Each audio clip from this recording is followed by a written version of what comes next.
Abrir sus Biblias en el libro de Ruth. Hoy daremos comienzo a una nueva serie de prédicas, de sermones basadas en este libro. Por supuesto que seguimos con la serie que está dando nuestro pastor Dardo de Primera de Tesalonicenses. Pero Ruth es un libro cortito, al igual que Jonás, que ya hemos visto como iglesia, solamente tiene 4 capítulos. Y si Dios nos permite y nos acompaña, estaremos exponiendo un sermón por cada capítulo. Así que con 4 sermones, Dios mediante, estaremos cubriendo todo el libro de Ruth. Permítanme orar una vez más. Padre amado, te damos muchas gracias por esta inmerecida posibilidad que venimos aquí a escuchar tu palabra, alabarte. Padre, usa ahora tu palabra para dar vida, para consolar, para redarguir y para instruir a tu iglesia, Señor, y para salvar a aquellos que aún no te conocen. Señor, bendice tu palabra. A pesar de mí, usa mi debilidad, Señor. En el nombre de Cristo Jesús. Amén. Bueno, les comento que a mí me gusta ir al cine, pero en un promedio de 5 años aproximadamente habré ido una sola vez. Y eso es porque a mi amada esposa no le gusta ir al cine. Entonces, como a mí no me gusta ir sin ella a ningún lado, entonces prefiero no ir. Pero, podría llegar a hallar gracia ante los ojos de mi esposa si la invitación sería ir a ver una película de un tipo de género. ¿Qué género creen que sería ese género? Romántica, de amor. Creo que ahí yo podría hallar gracia. Y ciertamente hubo obras magníficas de historias de amor que han quedado hoy como íconos. Pero iglesia, lo que vamos a ver ahora a lo largo de toda esta serie es mucho más que una historia de amor. Es la historia de amor. Y no solo porque al final del libro, o a mediados del libro, estos protagonistas, por así decirlo, Ruth, esta mujer moabita, y vos, un hombre piadoso del pueblo de Dios, felizmente se terminan casando, y obviamente eso le da un toque romántico a la historia. Pero creo que esta historia apunta a una historia mucho más grande, mucho más significativa. ¿Qué quiero decir con esto? Que si bien es cierto que el propósito primario por el cual fue escrita esta carta a los lectores originales era para mostrarles, era para enseñarles quién serían los antepasados de ese rey conforme al corazón de Dios que iba a ser David. Ese rey que él ya estaba entretejiendo los planes para asegurarse su llegada a Israel. Pero no solo esto, sino que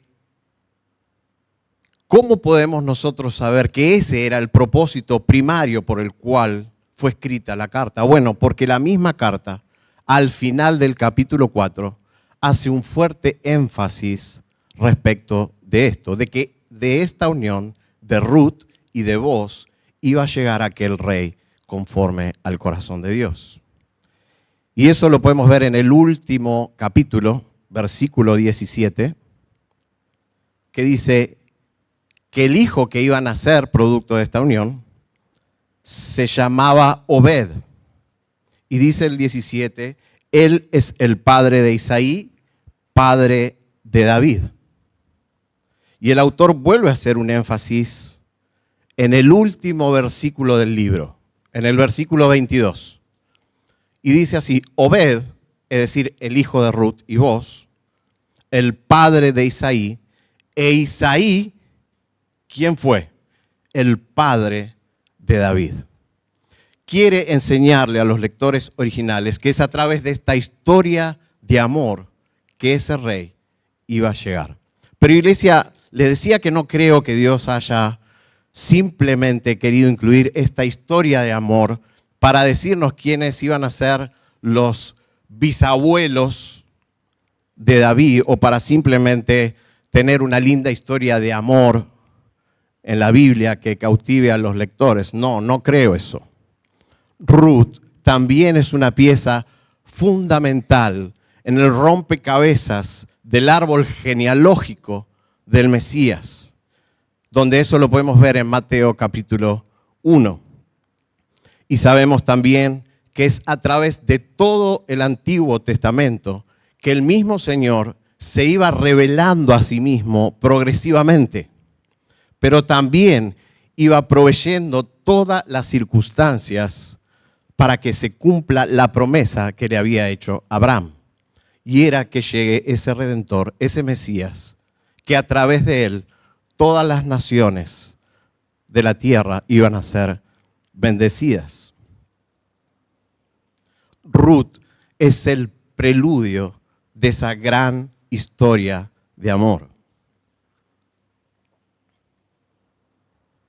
Esa historia donde hombres y mujeres de todas las naciones iban a ser salvados por medio de la persona y obra de Jesucristo. El libro de Ruth apunta a una persona, a Cristo. ¿Recuerdan a Cristo recién resucitado? Él iba camino a Emaús, se encuentra con dos discípulos que no entendían muy bien lo que había sucedido. Y el Señor, ¿qué hace? Le comienza a explicar todo lo que estaba escrito en las Escrituras acerca de él, dice Lucas 24:27.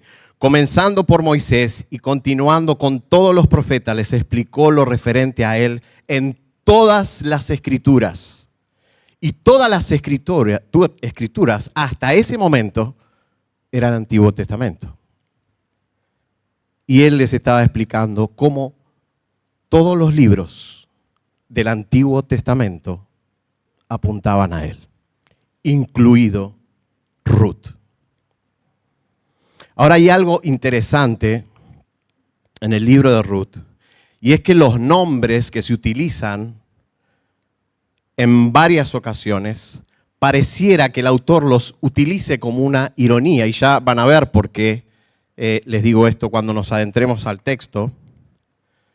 Y por otro lado, iglesia, no sabemos bien quién fue el autor humano del libro de Ruth. Algunos comentaristas se inclinan por Samuel porque fue escrito, se dice, cuando ya el rey David estaba gobernando, pero la verdad es que no hay suficientes argumentos como para sostener esto.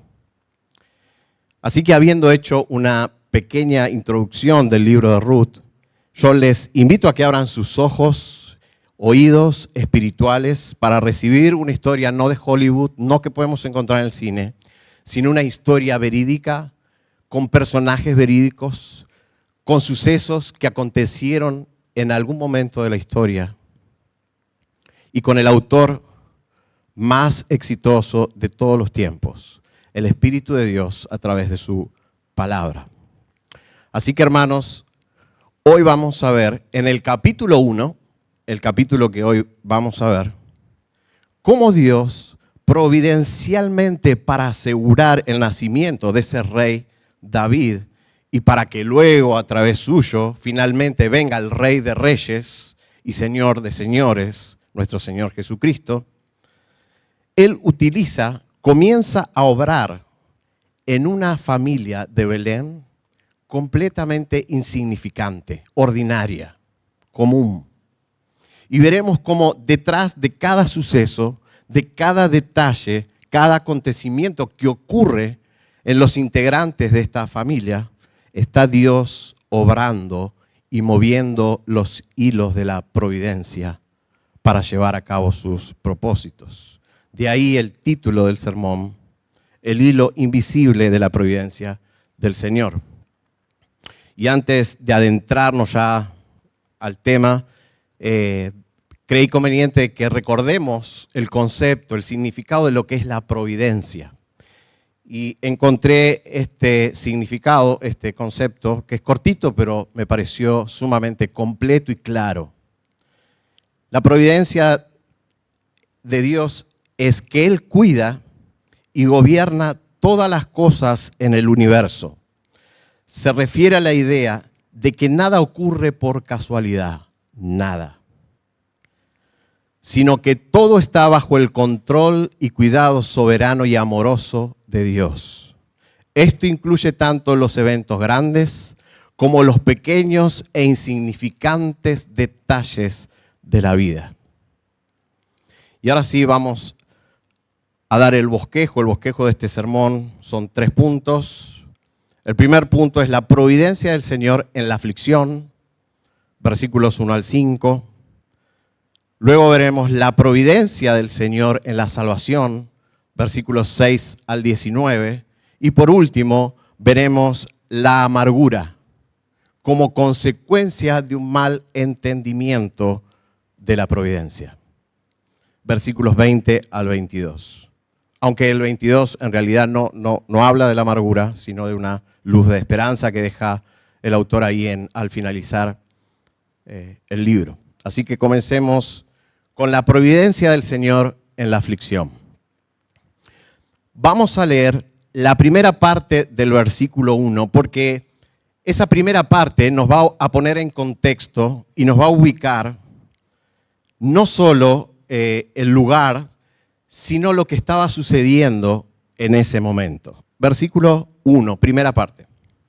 Aconteció que en los días en que gobernaban los jueces, en Israel hubo hambre en el país.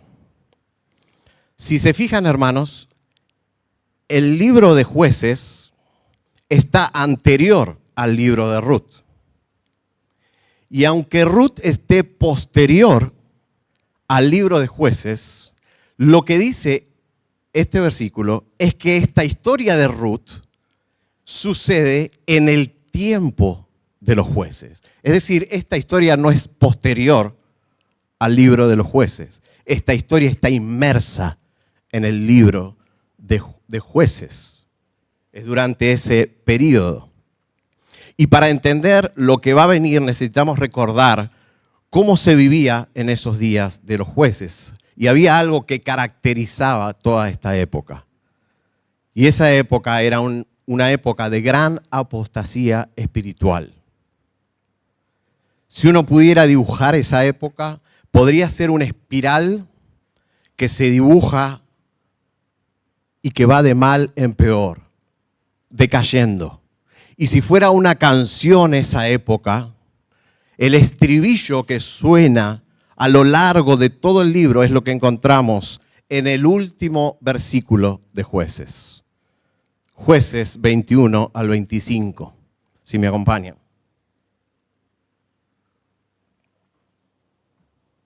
Y dice así: en esos días no había rey en Israel. Cada uno hacía lo que le parecía bien ante sus propios ojos.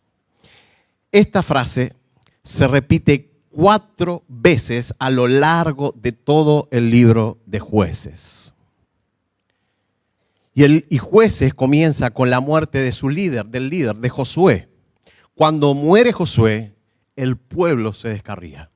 Y el pueblo comienza a hacer lo que quiere, sin frenos.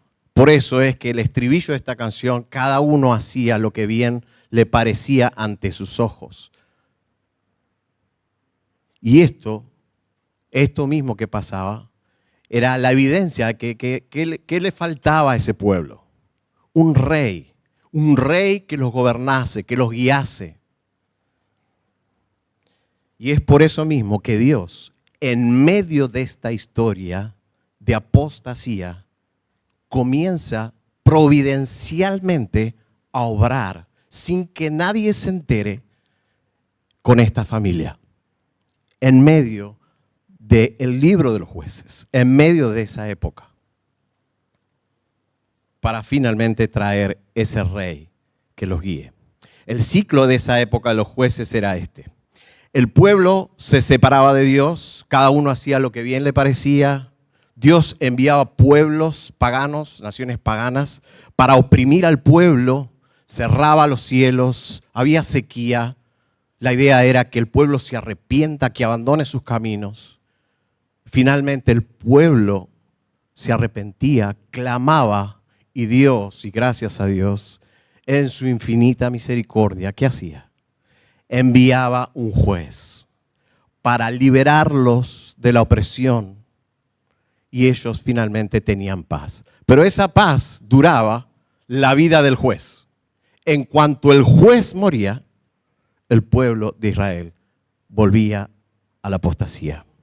Se desviaba nuevamente, una y otra vez, durante 300 años que duró este periodo de los jueces. Y lo que le pasaba al pueblo no era otra cosa que lo que Dios les había advertido que les iba a suceder si se apartaban de sus caminos. Levítico 23, 26, del 3 al 6.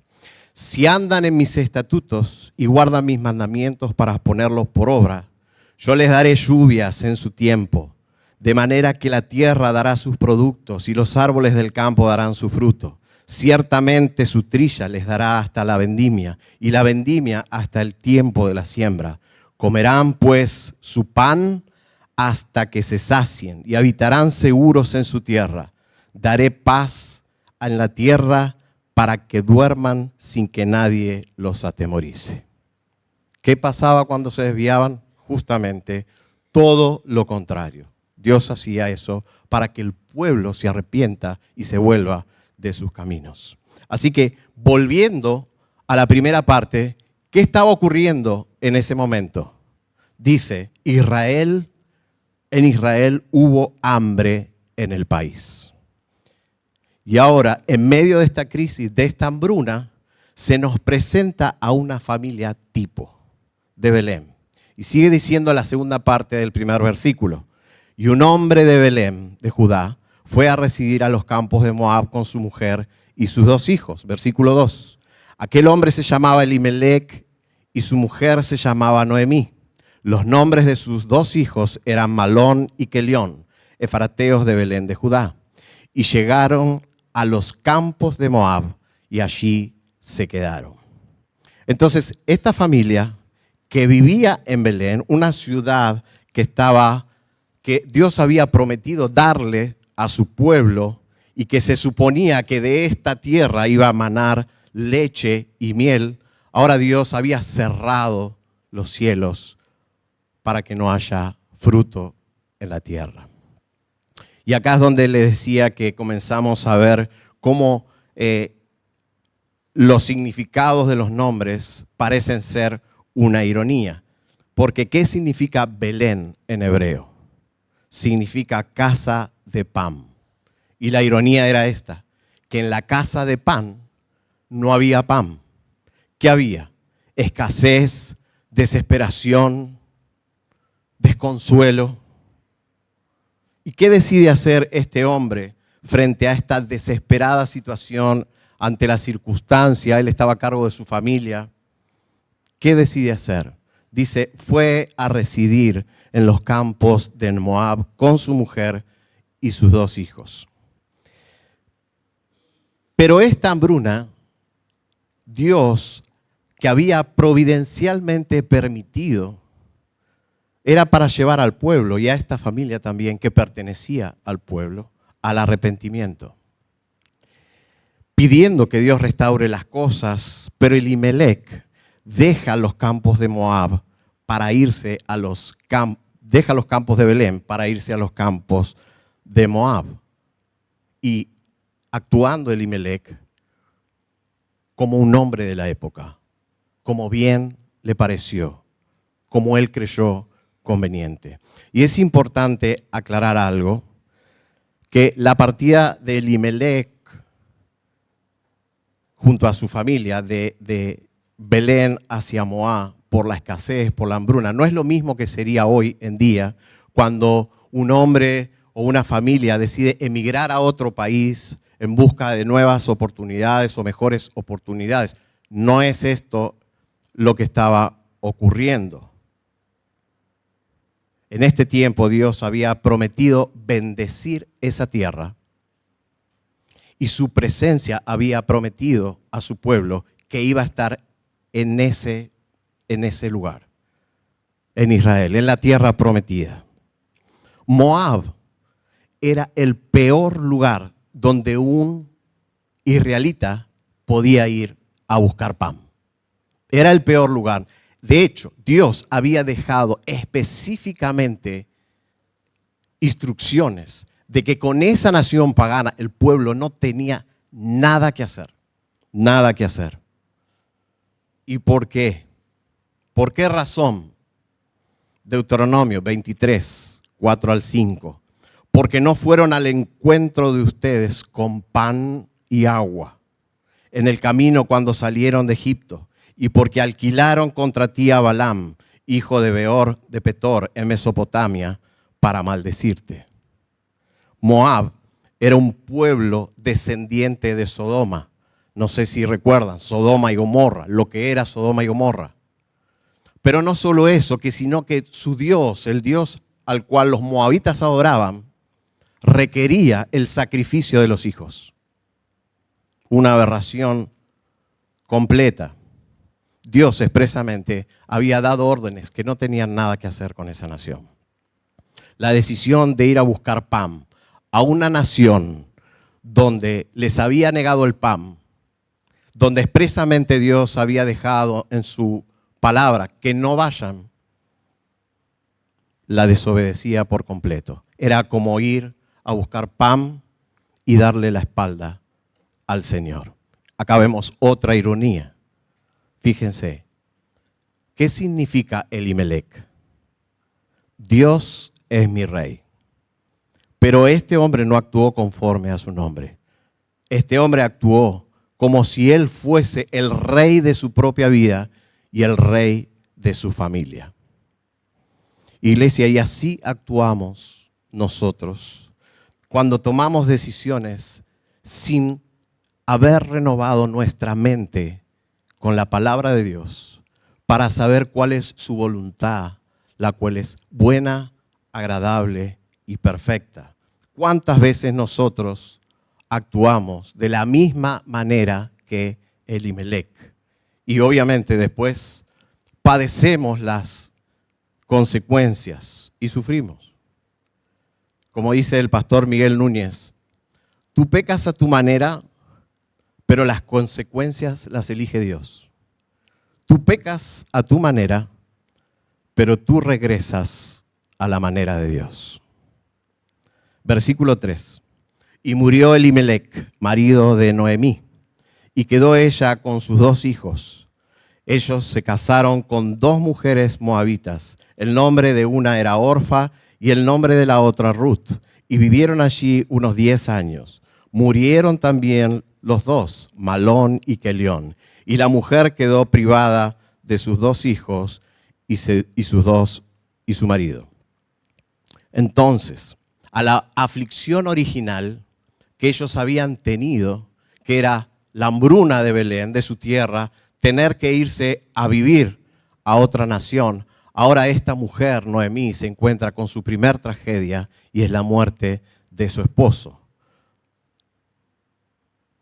Pero no solo eso, eso podía ser un problema porque Israel era una sociedad patriarcal, donde la esposa, la mujer, dependía completamente para todo, en su sustento, en su cuidado, en su abrigo, del esposo, a menos que tenga hijos.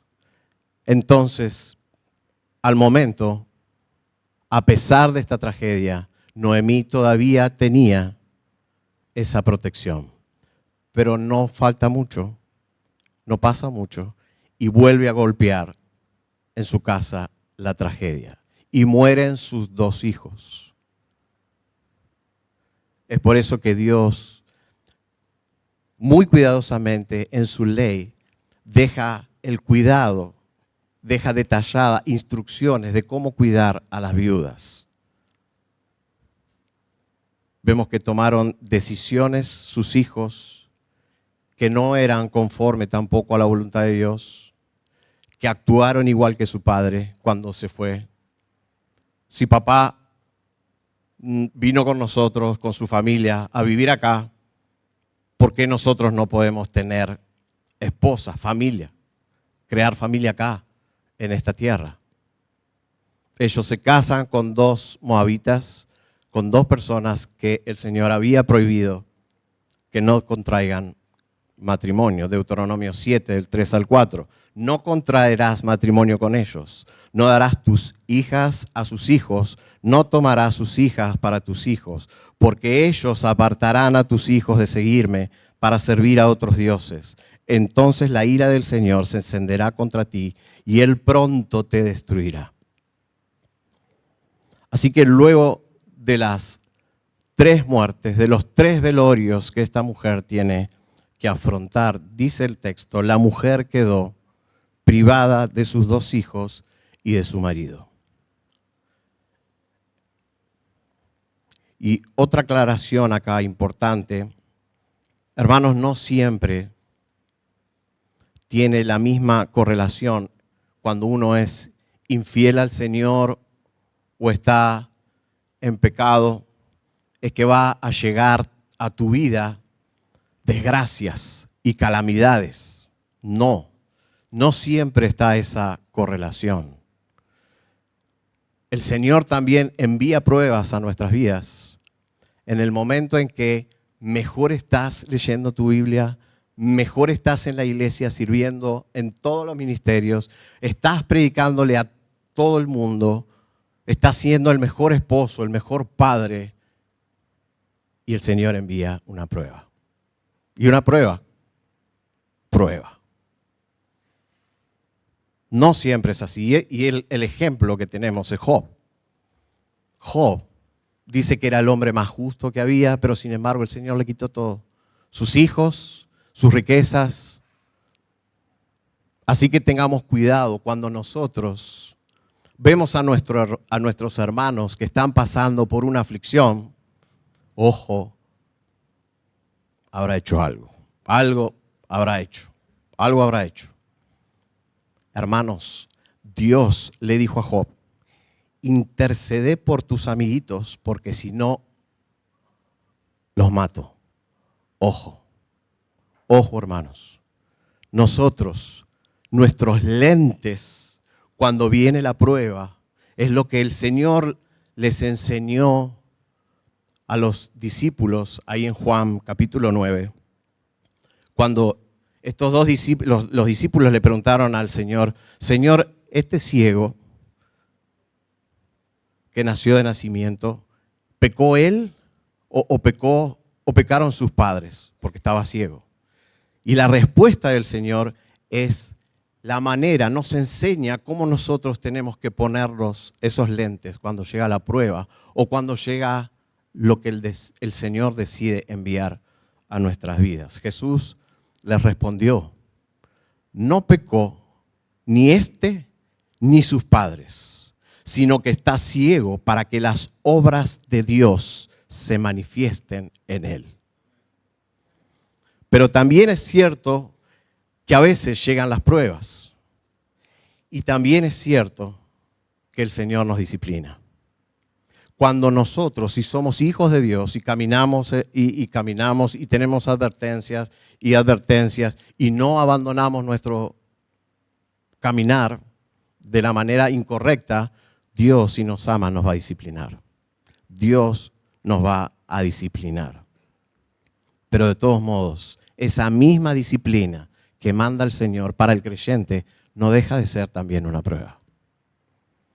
Así que Noemí se queda sin su esposo, sin sus 2 hijos y completamente desamparada, al igual que sus 2 nueras. Y hermanos, como resumen de este primer punto, quiero decirles que Elimelec representa a cada uno de nosotros. A cada uno de nosotros cuando no vemos más allá de nuestros problemas. Cuando no estamos viendo que lo que llega a nuestra vida es parte de la providencia divina, soberana y perfecta de Dios. Él acomoda todos los hilos, todos los escenarios posibles, usando tu pecado, tu piedad, tu adversidad, tu enfermedad, absolutamente todo, tu soledad, tu riqueza, todo, para llevar a cabo adelante sus propósitos. Nunca debemos olvidarnos eso en medio de la aflicción. Y pasamos a nuestro segundo punto. La providencia del Señor en la salvación. Ahora Noemí, justo cuando no había manera para ella de proveerse pan, ni sustento, ni protección alguna, porque su marido y sus 2 hijos habían muerto, justo, cuando ya era imposible continuar. De casualidad, qué suerte, Noemí, justo en ese momento, ella escucha una noticia y decide regresar a Belén. Versículo 6. Entonces se levantó con sus nueras para regresar de la tierra de Moab, porque ella había oído en la tierra de Moab que el Señor había visitado a su pueblo dándole alimento. Hay otra versión, como la Reina Valera dice, dándole pan. Versículo 7. Salió pues del lugar donde estaba y sus 2 nueras con ella y se pusieron en camino para volver a la tierra de Judá. El texto no lo dice, pero a mí me encantaría saber cómo se las ingenió el Señor para que le llegue esa noticia a Noemí. Pero hermanos, ¿cómo se llama eso? ¿Cómo se llama eso? Eso no es casualidad, eso no es otra cosa más que el cuidado amoroso de Dios mediante la providencia divina. Dios volvió a abrir su mano y dio pan a la tierra de Belén, a su tierra, como así también proveyó y dispuso todos los medios para que esa buena noticia corra hasta los oídos de Noemí. Y ella escuchara y decida regresar a la tierra de Belén, a su tierra. Fíjense lo que el tataranieto de Noemí, el bisnieto de Ruth, escribiría luego. Salmo 145, 15 al 16. A ti miran los ojos de todos, y a su tiempo tú le das su alimento. Abres tu mano y sacias el deseo de todo ser viviente. Pero Noemí, ya desconsolada, habían muerto sus hijos, su marido. El corazón de Noemí evidentemente estaba amargado. Lo que está impidiendo que ella pueda ver que cada acontecimiento de su vida estaba siendo orquestada por Dios. Y les pide a sus nueras que la dejen para que ella pueda regresar sola. Versículo 8. Y Noemí dijo a sus 2 nueras, vayan, regresen cada una a la casa de su madre, que el Señor tenga misericordia de ustedes, como ustedes la han tenido de los que murieron y conmigo. Que el Señor les conceda que hallen descanso, cada una en la casa de su marido. Entonces las besó y ellas alzaron sus voces y lloraron. Hermanos, nosotros como creyentes, como paréntesis, nuestra vida en el lugar donde estemos, y si en algún momento de ese, ya sea en el trabajo, nos tenemos que ir a otro trabajo, o sea en una iglesia, o el lugar que Dios te haya puesto, pero te veas obligado a irte y tengas que dejar personas, hermanos, en ese lugar, pero fundamentalmente personas que no conocen al Señor, que digan, qué lástima que se va fulano de tal. Qué lástima. Yo quiero eso que él tiene. Me gustaría seguir relacionado con él. Versículo 10. Y le dijeron, no, sino que ciertamente volveremos contigo. Las 2 nueras le dijeron eso. Pero ella insiste y les aconseja enfáticamente a sus nueras que regresen, porque está evaluando su circunstancia. Ella no puede ver más allá. Ella lo único que ve es a sí misma. y la lógica humana, pero sin los ojos de la fe. La lógica humana, ¿por qué? Porque seguramente ella sabía que si sus nueras la acompañaban a la tierra de Belén, ella sabía que ellas no tenían esperanza, no tenían oportunidad. Según Deuteronomio 25, si una mujer hebrea quedaba viuda, sus hijos, era el deber del mayor de sus cuñados, sin tener hijos. Perdón, si una mujer hebrea quedaba viuda y sin hijos, era deber del mayor de los cuñados recibirla en su casa y hacer vida matrimonial con ella. De esta normativa había dos propósitos. Lo primero era proveer amparo para esa mujer que había quedado viuda. Y segundo, levantar descendencia y heredad para esa mujer. Esto es lo que en la Biblia se lo conoce como un redentor. Es por eso que ella le dice lo siguiente, versículo 11. Pero Noemí dijo, vuélvanse, hijas mías, porque ¿por qué quieren ir conmigo? ¿Acaso tengo aún hijos en mis entrañas para que sean sus maridos? Vuélvanse, hijas mías, váyanse, porque soy demasiado vieja para tener marido. Si dijera que tengo esperanza y si aún tuviera un marido esta noche y también diera a luz, ¿esperarían por eso hasta que fueran mayores? ¿Dejarían ustedes de casarse por eso? No, hijas mías.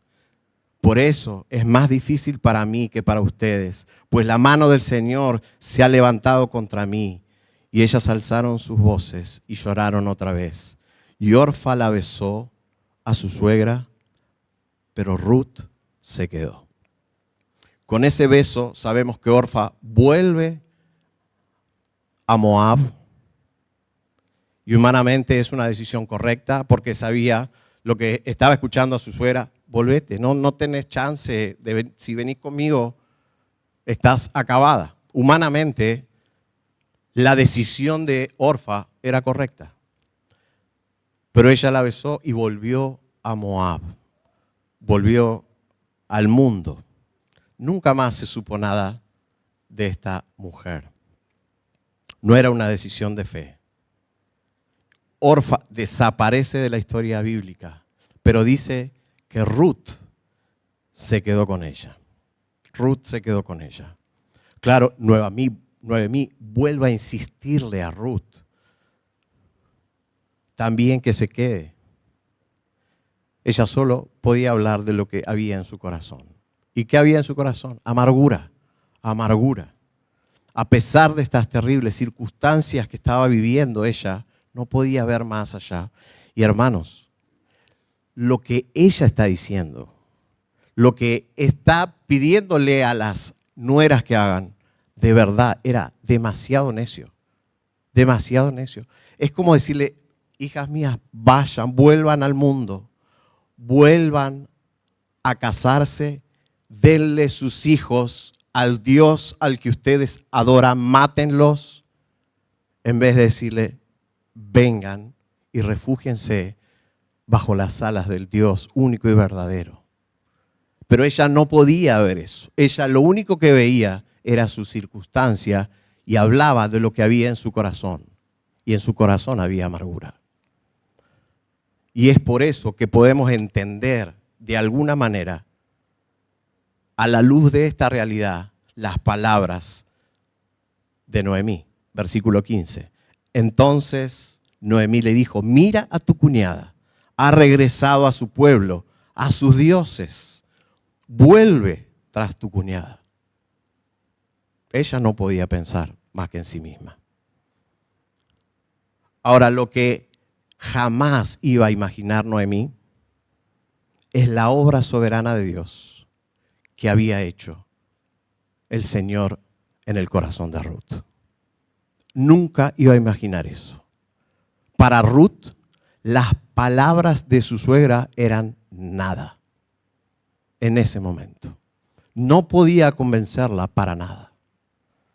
Ella podía entender hasta que no tenía salida. No era humanamente razonable si ella volvía con su suegra. pero Ruth estaba decidida a acompañarla. No podemos saber en qué momento ocurrió que Dios la salvó, cómo fue, pero lo que podemos suponer es que en algún momento de esos 10 años que Ruth vivió con su suegra, con su marido, ella haya escuchado de todos esos hechos portentosos del Dios de Israel, de cómo Él abrió el Mar Rojo, de cómo Él los libró de la mano de los egipcios, de cómo los sostuvo en el desierto. No lo sabemos lo que escuchó, pero en el momento en que su suegra ahora le decía, volvete, era demasiado tarde. Ella ya era parte de ese pueblo de Israel. Su corazón ya era parte de ellos. Versículo 16. Y acá vamos a leer unos versículos hermosos que conocemos todos. Y ella le responde.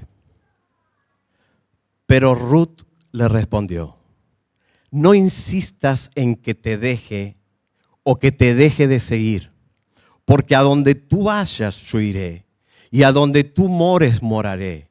Tu pueblo será mi pueblo y tu Dios mi Dios.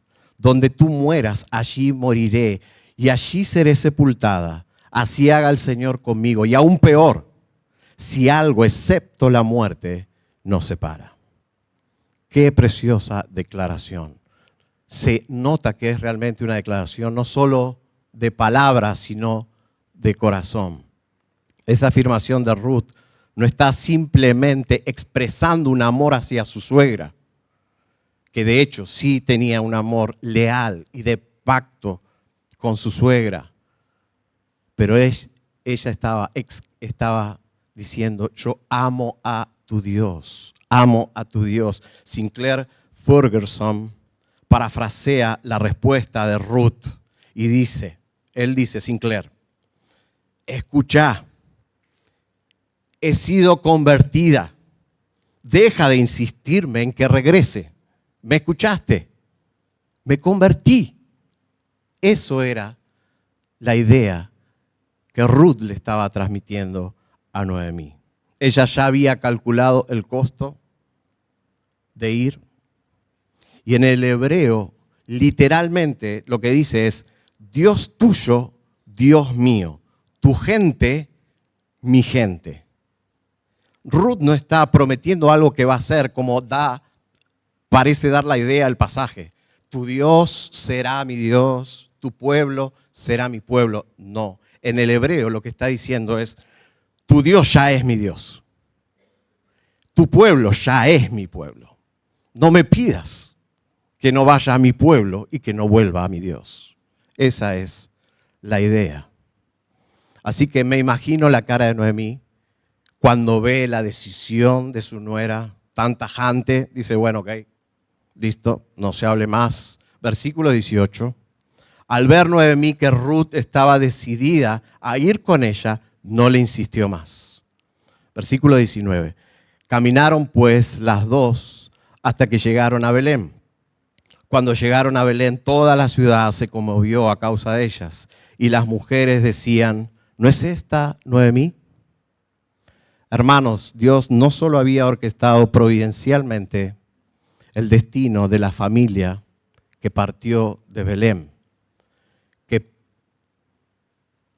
tuvo que pasar por distintas aflicciones. Él había orquestado también la salvación de Ruth. Una mujer pagana, extranjera, excluida de la ciudadanía de Israel, extraña a los pactos de la promesa y sin esperanza y sin Dios. ¿Le suena eso? Eso es lo que le dijo Pablo a la iglesia de Éfeso.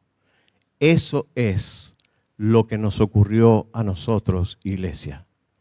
Al igual que Ruth, siendo de otro pueblo, por medio de la fe, nos incorporó ahora a su pueblo.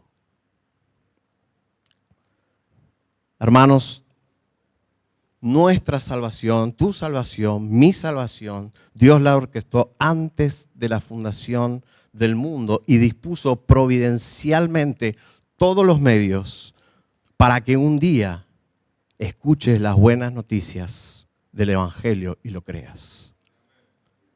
Y quizás hoy hay personas que Dios providencialmente trajo hoy acá y está sentada ahora escuchando para que escuche las buenas noticias del Evangelio y las creas. Es decir, que creas en aquel que tomó tu lugar en la cruz. Porque ese de la cruz tendrías que ser vos, pero Él tomó tu lugar.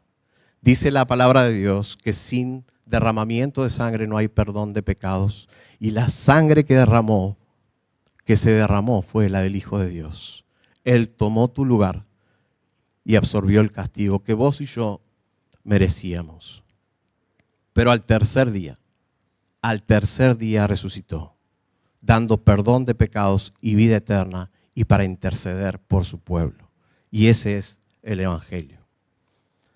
Y pasamos a nuestro tercer y último punto. La amargura como la consecuencia de un mal entendimiento de la providencia. El no entender la providencia divina que está obrando en nuestras vidas para el bien de nosotros puede llevarnos a la amargura. Versículo 20. Ella les dijo, no me llamen Noemí, llámenme Mara, porque el trato del Todopoderoso me ha llenado de amargura. Versículo 21. Llena me fui, pero vacía me ha hecho volver el Señor. ¿Por qué me llaman Noemí? Ya que el Señor ha dado testimonio contra mí y el Todopoderoso me ha afligido. Acá vemos otra ironía. Lo que significa Noemí en el hebreo significa dulce. Pero ahora esta mujer, debido a la circunstancia, ella pide que se le cambie el nombre y que la llamen Mara, porque ella estaba amargada. Las palabras de Noemí están cargadas efectivamente de amargura y autocompasión. Autocompasión por sí misma. Y si se fijan, hermanos, ella no es que no tenga una buena, una correcta teología, ella tiene una perfecta teología. Ella sabe que todos sus males, por así decirlo, provienen de Dios. En 2 versículos nada más, observen esto que dice. El trato del Todopoderoso me ha llenado de amargura. Vacía me ha hecho volver el Señor. El Señor ha dado testimonio contra mí. El Todopoderoso me ha afligido. ¿Cuál era el problema de Noemí? Si ella tenía clara la teología de la providencia divina, ¿cuál era el problema de Noemí? El mismo problema que vos y yo tenemos. El mismo problema que vos y yo tenemos. Muchos de nosotros sabemos intelectualmente acerca de la providencia de Dios. Tenemos un conocimiento intelectual. Pero cuando Dios decide hacer algo soberanamente en nuestra vida, que nosotros no entendemos, o que no nos parece justo, o que no nos parece que lo merezcamos, entonces nos olvidamos del propósito de la providencia. Nos olvidamos del propósito de la providencia. Y dejamos de confiar en su palabra, que dice, Romanos 8:28, y sabemos que para los que aman a Dios, todas las cosas cooperan para bien. Esto es para los que son llamados conformes a su propósito. ¿Cuántas veces lo decimos de memoria a hermanos que están pasando por una aflicción? Y eso está bien porque estamos dando la palabra de Dios y el hermano necesita recordar esa verdad. Pero cuando me toca a mí, yo no sé si es tan buena o tan perfecta la voluntad de Dios.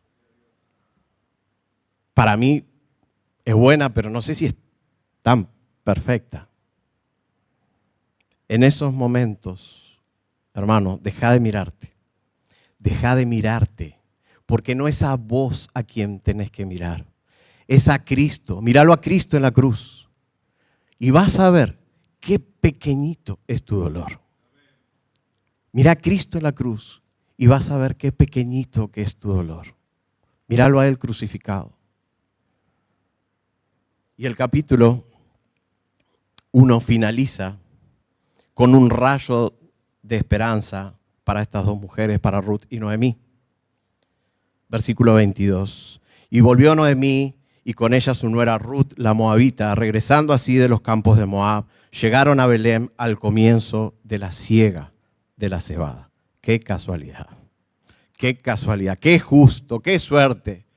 A estas dos mujeres se le alinearon los planetas. Justo cuando está listo para comer, llegan ellas. Es como cuando llegás a la casa, ¿qué hago? Nada, sentate. Está todo listo, está todo servido. Qué justo. Estas dos mujeres llegan en el momento exacto para que puedan alimentarse. Dice, llegaron a Belén al comienzo de la siega de la cebada. Hermanos, ¿dónde estarías ahora si la providencia de Dios no hubiera guiado tus pasos hacia Él en el momento preciso que lo hizo? ¿Dónde estarías? Él reina sobre todas las cosas, sobre todos los eventos, sobre todas las circunstancias, aunque no siempre lo entendamos. Pero Dios está obrando para su gloria y para el bien de su pueblo. Y si creemos esto y somos sus hijos, confiadamente podemos escuchar y tomar estas palabras hacia nosotros. Jeremías 29:11. Porque yo sé los planes que tengo para ustedes, declara el Señor, planes de bienestar y no de calamidad, para darles un futuro y una esperanza. Ustedes me invocarán y vendrán a rogarme, y yo los escucharé. Me buscarán y me encontrarán cuando me busquen de todo corazón. ¿Y cuál es el futuro y esa esperanza? ¿La tierra de Belén? No. Un cielo nuevo y una tierra nueva. Vamos a orar. Padre amado, Señor, gracias por haber plasmado, Señor, estas historias en tu palabra, porque nos instruyen, nos consuelan, nos guían. Padre amado, gracias, porque hoy nosotros tenemos una revelación que ellos no tenían. Gracias, Señor. Padre, usa tu palabra para el bien de tu pueblo. Señor, para salvación de aquellos que aún no te conocen. Te damos toda la gloria y toda la honra en el nombre de Cristo. Amén.